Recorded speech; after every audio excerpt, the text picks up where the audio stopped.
Hello everyone, and welcome to the final part of my dog accessory series. Today I'm going to be making a Hello Kitty dog harness. I've been looking for a very specific harness and have not been able to find one without spending an arm and a leg, so I decided to make my own. And in the end, I'm glad I did because it's exactly what I want. And now I can make it in any look or style that I want as well. I will leave where I got my hardware down below, as well as the cotton webbing.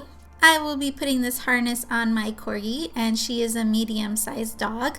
So I will be making 1-inch wide straps. So all of my strips of fabric will be cut to 3.75 inches wide. We're gonna need to cut out 4 different strips. The first one will be your dog's neck. So you're going to measure their neck size and multiply that by 2. Next, you'll measure their back from where the collar will sit to approximately the back of their front legs. Then take this measurement, multiply it by 2, and add 2 more inches. The bottom strap will be going from their neck to right behind their front legs. You're going to multiply this by 2 and add 2.5 inches to this total. And the last one will be around the widest part of their chest, and you're going to add 15 inches, and this will be the stomach strap. And below I have made an example of my corgi's measurements and the sizes I will be using. I am using a cotton fabric, so once again make sure to pre-wash. Remember to always add a few extra inches to accommodate for any shrinking. And the amount you will need will vary depending on how big you're making your harness and how big your dog is. So however long your longest strip is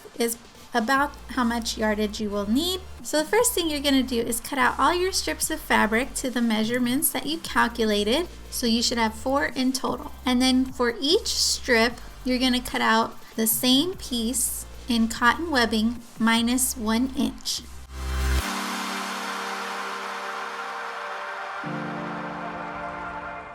Take one of your strips of fabric, and we're going to fold up one side 1/2 inch and iron this down all the way across. Turn your strip over and line up the cotton webbing with the raw edge. Pin this down, make sure to leave a 1/2 inch hangover of fabric on each side. We're going to sew on the cotton webbing with a 1/4 inch seam allowance.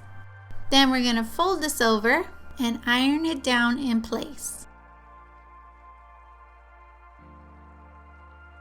Take the opposite side and fold that over, making sure to line up the edges so they match up perfectly. Then iron this down in place.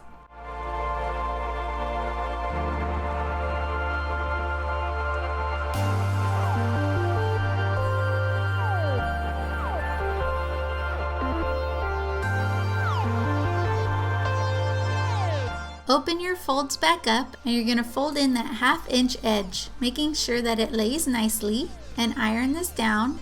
And then we can refold up the ends and iron this down to hold it in place. Do this to the other side as well.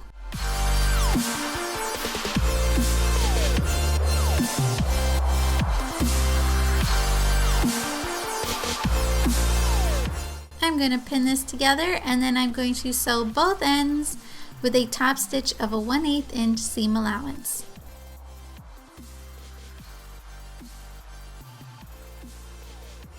You're going to do the same exact thing to all your other strips. Starting with the neck strap, I'm going to grab all of my hardware, and I'm going to start with a slider with right side face up. I'm going to go through one side and then through the other. And I'm going to move this to the middle so it's out of the way. And then same thing to the other side, making sure that your strap is face up on this side as well.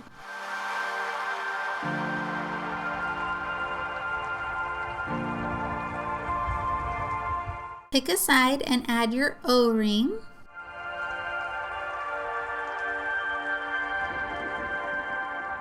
And then you're going to go back through your slider, first going through the side you last went through, and then around back through the first side you went through.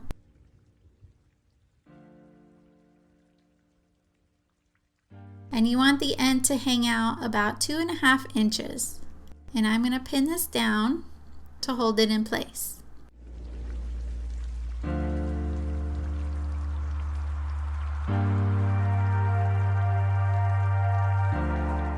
Then take the other open end of the strap and you're going to go through your O-ring.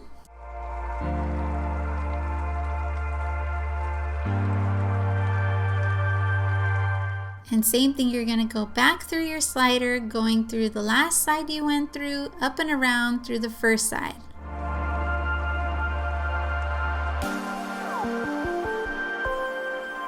And this will need to hang over 2.5 inches as well, and you can pin this in place. Adjust it so you have some room to sew, and we're going to sew both of these ends down with a square with an X through the middle.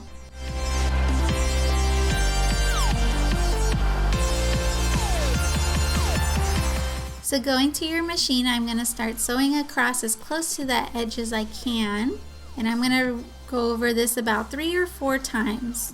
Then I'll change direction and continue this till I complete a square. Once the square is complete, then I will go across diagonally through the middle to create my X. You can do this with a regular sewing machine. Just make sure that you're going very slowly so you have control, and it will also avoid any issues you might run into as far as thread breaking or your needle breaking or things like that.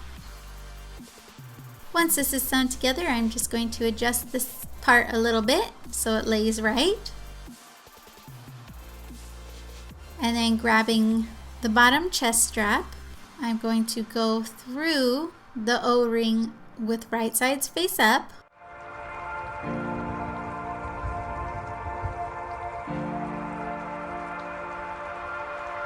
Fold this strap in half to find the middle.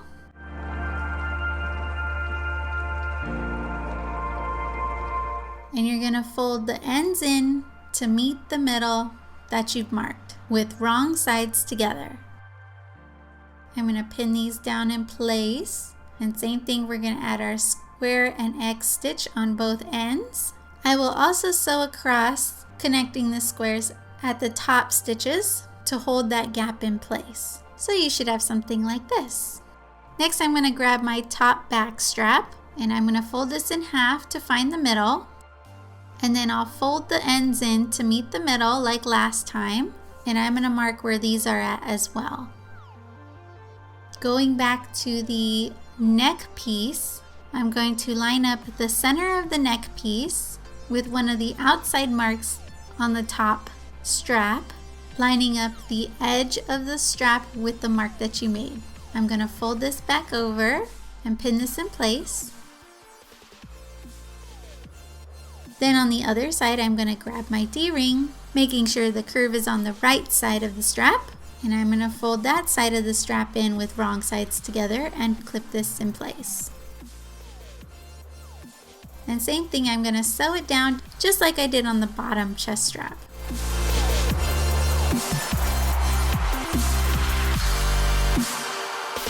Once that's sewed down, you're going to grab your stomach strap. I'm going to grab my buckle, starting with the bracket side. With the right side of your strap face up, you're going to make sure the opening of your buckle is face up, and you're just going to slide it on and then fold over that edge 2.5 inches and pin that down with wrong sides together. Then going to the other end with right side face up, you're going to add your third slider, going through the top and then through the bottom.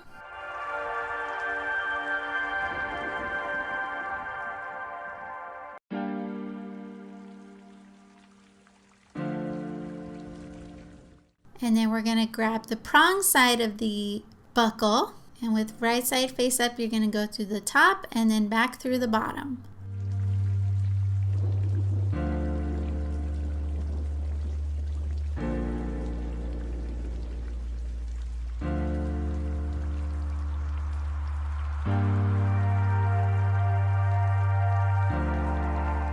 We're going to go back through our slider, going through the last side we came through, around to the first side.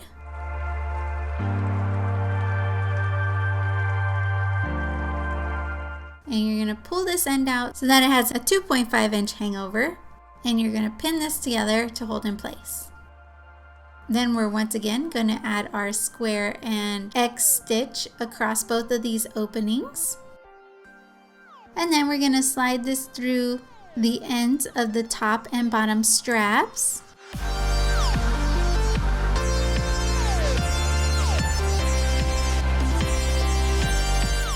On the top back strap, I'm going to sew right across as close to the edge of the neck and belly strap as I can so that they stay in place. And then you can sew across the bottom chest strap as well. And now you should have a completed harness. I like the feel of this harness. It's really maneuverable, so I know that my dog is comfortable, and the cotton fabric is soft, so there shouldn't be any irritation, but at the same time it's thick enough to be sturdy, and I know that this definitely won't break apart very easily at all. I really hope that you enjoyed this series. I want to thank you all so much for watching, and I will see you all next time. Bye!